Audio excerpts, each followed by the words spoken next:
Hey everybody, this is going to be another Unit 3 video. This time we're going to talk about quadratic functions. So we're going to start off talking about the standard form of quadratic function. We'll look at a few forms down the road here, but the standard form is the one that you see quite a bit right here. Okay, A, B, and C are all coefficients. Okay. And you probably remember this from Algebra 1, but all quadratic functions make a U-shaped curve called a parabola, right? Now I have two examples below. One you can see is opening upward, and the other is opening downward. So whenever we have a positive A value, okay, it's going to open upward like you see here on the left, and whenever we have a negative A value, remember that's the value, or the coefficient, I should say, of x squared.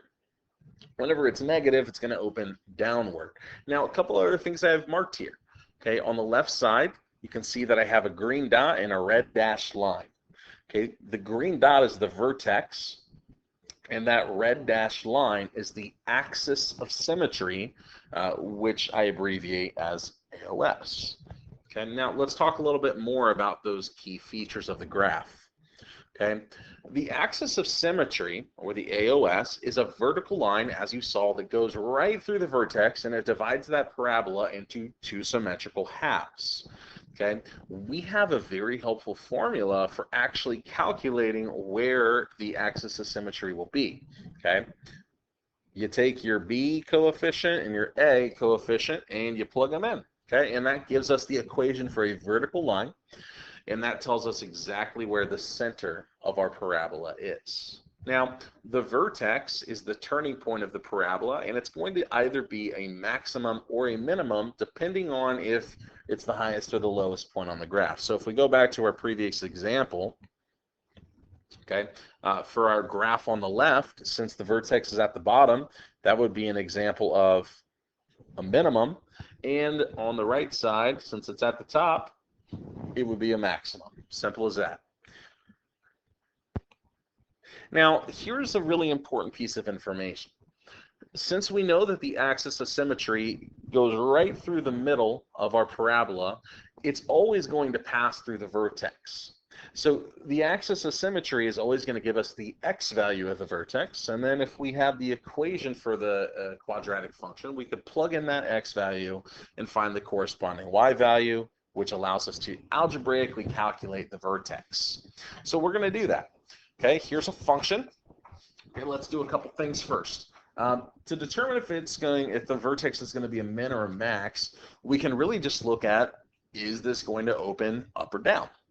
Since we have a negative in front of x squared, we know that it's going to open downward, and if it opens downward, that means our vertex is going to be a maximum. Now, to find the axis of symmetry, we're going to use that formula, which was x equals negative b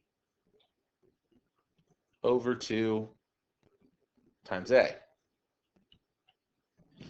Okay, well, that would give us negative 6 over negative 2, which is a positive 3.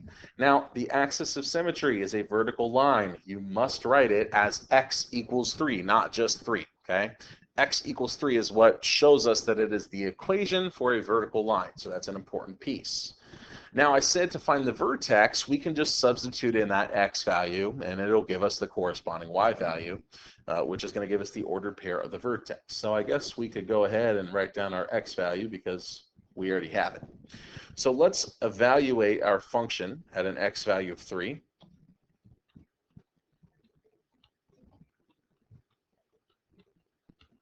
Okay, let's see. We square the 3 first, so it becomes a negative 9. Okay, it's like a negative 1 times 3 squared. So 3 squared is 9, times the negative 1 becomes negative 9. And then 6 times 3 gives us 18. We add them together, we get positive 9. So now we have algebraically calculated the vertex. It is located at 3, 9. We have an axis of symmetry at x equals 3, and we know that our vertex is going to represent a maximum because our parabola opens downward. All right, so hopefully that all makes sense. Let's take a look at one more example here. Oh, one thing I want to point out. It is okay that we didn't have a C value here. Okay, it didn't really come into play, but in case you were wondering, it's okay if you have a C value of 0. It's also okay if you have a B value of 0. The only coefficient that can't be 0 is A, because if A is 0, then we don't have an x squared, and our function is no longer quadratic. So one last example here before we end. Okay, we're going to do all of the same things. So to determine if it's a min or a max, we'll decide if it's opening up or down.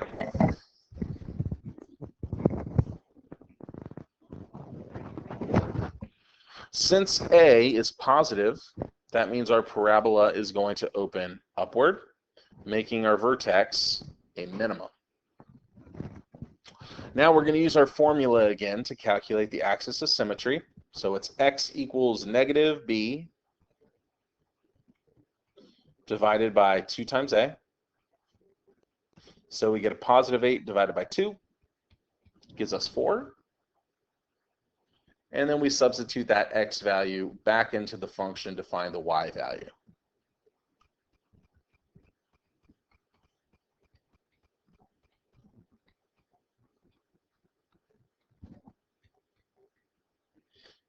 So we get 16 minus 32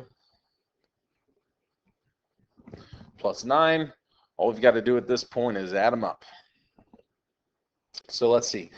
We get a negative 16, and then if we add 9 to that, we're going to get negative 7. All right, guys, so that is the end of our video. Please let me know if you have any questions, and have a great day.